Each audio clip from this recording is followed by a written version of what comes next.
Number 10. Shane and Chaslyn Jane Mace. Louise Smith struggled with mental health issues and had an extremely strained relationship with her mom when social services moved her to her aunt and uncle, Shane and Chaslyn Mace, home. Things initially went smoothly at the property in Hampton, England, but took a wrong turn in early 2020 when the young woman was declared missing. Her disfigured and charred remains were later discovered in a wooded area just 2 weeks later. A medical examiner concluded that Louise was bludgeoned to death before her body was set on fire. The Mays were like parent figures to the troubled teen, which is why family members and friends were completely shocked when they were charged with Louise's murder. Shortly before her death, she had accused her uncle Shane of flirting with her and crossing an unspoken line. He also apparently made her uncomfortable in other ways as well. Shane eventually admitted to murdering Louise after an argument broke out between him, his wife, and the girl. He denied killing the young woman, but simply admitted to manslaughter. During his trial, he described how he could distinctly hear her bones cracking as he struck her in the face multiple times. He said that he somehow lost his temper and couldn't control himself any longer. In his own words, he just carried on with the attack until Louise was dead. At the same time, Shane denied ever punching Louise or physically assaulting her before that day, but accused Chaslyn of abusing her. Text message conversations of Chaslyn telling Shane to get help for his anger issues suggested otherwise, though. The court finally found him guilty of murder after a long deliberation, and he was sentenced to life with a minimum of 25 years. Since then, prosecutors have appealed for a heavier sentence, arguing that 25 years is too light of a punishment, considering the violent and horrific nature of the crime. Number 9. Diego de Souza Arruda Reyes and Sue Ellen Miguez. After moving to England from Brazil in 2014, Diego de Souza Arruda Reyes and Sue Ellen Miguez built up a sophisticated drug distribution network that specifically catered to buyers throughout the whole of London. The business advertised its inventory on social media websites, along with a promise to deliver within 10 minutes or less after receiving an order. Drivers could pick up their orders at a series of rotating stash houses and then deliver the goods to customers. Miguez and Arruda Reyes held weekly staff meetings, encouraged their employees to submit ideas, and rewarded their best drivers each and every month. But they mainly took a hands-off approach to the day-to-day business operations of their illicit scheme. Meanwhile, they profited millions. They lived in a luxurious 7-bedroom mansion in an upscale neighborhood, drove a Lamborghini, and took expensive vacations overseas. Law enforcement eventually worked its way into the gang, and the glitz and glam came to an end years after the couple arrived in England. During a raid of the suspect's storage unit, police found millions of dollars worth of a dangerous chemical called GBL, resulting in the largest seizure of the drug in the UK's history. Authorities also found crystal meth, cocaine, ecstasy, ketamine, heroin, LSD, cannabis, and more. Miguez, Arruda Reyes, and 4 other gang members were sentenced to a total of 52 years in prison, with the couple receiving a 13-year sentence each. Number 8. Elizabeth Haysom and Jens Soaring. As the Canadian daughter of a steel executive and the German-born son of a diplomat, Elizabeth Haysom and Jens Soaring had wealthy and extremely privileged upbringings. Brought together by their awkwardness and their arrogance, they met and started dating in the 1980s while attending the University of Virginia. The couple also bonded over their family issues, including Elizabeth's allegedly strict and abusive parents, Nancy and Derek Haysom, who openly disliked their daughter's new boyfriend. In April 1985, Derek and Nancy were found stabbed to death in their shared Lynchburg, Virginia home. They were attacked so violently that they were practically decapitated. Nothing seemed to be missing, though, despite the couple's enormous wealth, ruling out a robbery gone wrong. Police began suspecting Elizabeth and Jens based on Elizabeth's bizarre and inconsistent stories, which seemed like a poor attempt to divert attention to other suspects and to demonize the victims. The couple briefly went on the run and were arrested in England, where they were living under fake names. Jens admitted to the murders but later recanted his confession. Evidence revealed that Elizabeth rented out a hotel room in Washington, D.C. on the suspected night of the crime. She also got a car, which Jens was accused of driving to her parents' home while Elizabeth stayed behind. She pleaded guilty to 2 counts of accessory to murder and was then sentenced to 90 years in prison. Soaring was convicted of murder and handed 2 life sentences. Since then, Jens has continued maintaining his innocence while he and Elizabeth point their fingers at each other despite their past love. They were both paroled in 2020 after serving 33 years and were deported to Canada and Germany. Under the conditions of their release, they were banned from entering the US or any of its territories for the rest of their lives. Number 7. Valerie McDaniel and Leon Jacob. When a divorced mother of one named Valerie McDaniel first met the successful attorney Leon Jacob, she thought he was very arrogant. But he apparently started to grow on her, and soon enough the veterinarian was smitten with the man who was 10 years her junior. Before long, Jacob moved into McDaniel's lavish apartment in Houston. By all outward appearances, the 2 divorcees were driven professionals who were eagerly starting a new chapter of life together. But their bond was actually driven by dysfunction and a bitterness toward the past that they couldn't let go of. Specifically, they both had a history of volatile relationships and a shared desire to kill their exes. They were also both struggling financially despite seeming well off. McDaniel claimed that her ex-husband, Mac McDaniel, abused her and they were in a heated child custody battle. Jacob already had 1 conviction under his belt for attempting to stalk his ex-wife, Annie Jacob, and was facing assault and stalking allegations in connection to another recent ex-girlfriend, Megan Veracas. If convicted, it would jeopardize Jacob's dream of becoming a doctor. So he shopped around for a hitman to kill Veracas and McDaniel's ex-husband, and someone told the police. An undercover officer posing as a hitman recorded a conversation with Jacob and McDaniel, who agreed to pay $10,000 for the murders. In the meantime, law enforcement told the intended victims and had them pose for photographs pretending to be dead. The couple didn't want to see the photos, but were happy to hand over a $1,800 installment payment according to a plan they had agreed on. At that point, officers arrested Jacob and McDaniel for solicitation of capital murder. McDaniel bonded out of jail and jumped off her balcony before her case went to trial. Jacob pleaded not guilty and claimed he was innocent, but the jury wasn't convinced.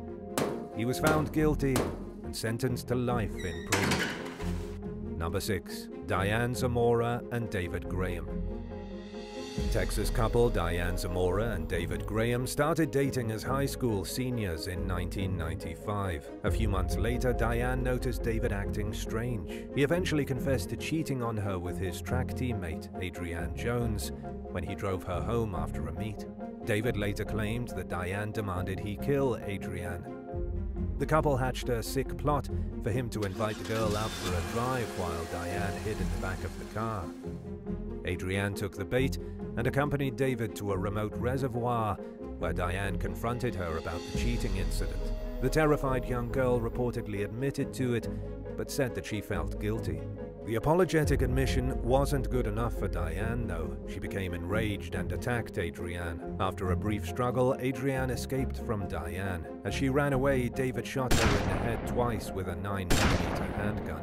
Adrienne's body was discovered not long after the murder, but police took months to identify a suspect. In the meantime, Diane and David carried on with their lives like nothing happened.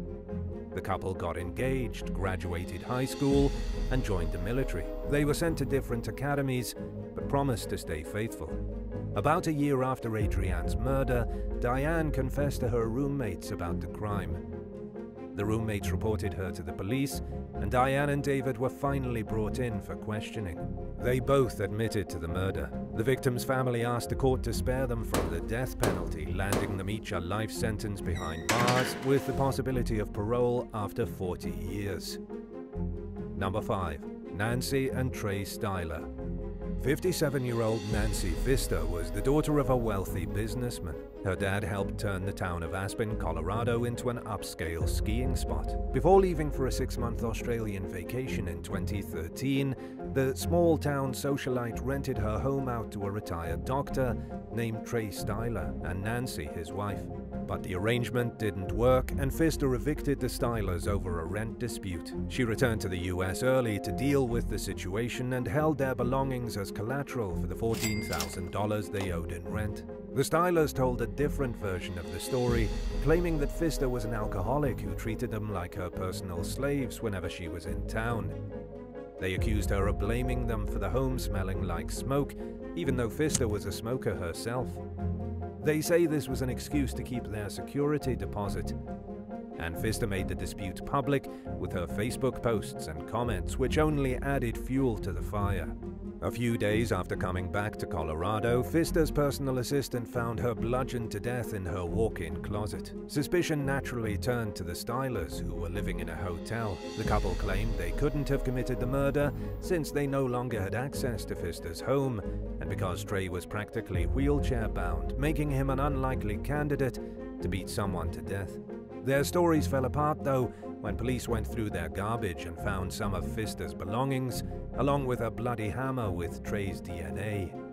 The key to Pfister's walk-in closet was also found on the ground outside the Stylers' hotel room. Authorities arrested and charged the pair with first-degree murder. Trey pleaded guilty as part of a plea deal that would spare his wife from prison. He claimed that he acted alone and drove to Pfister's house to confront her about their feud.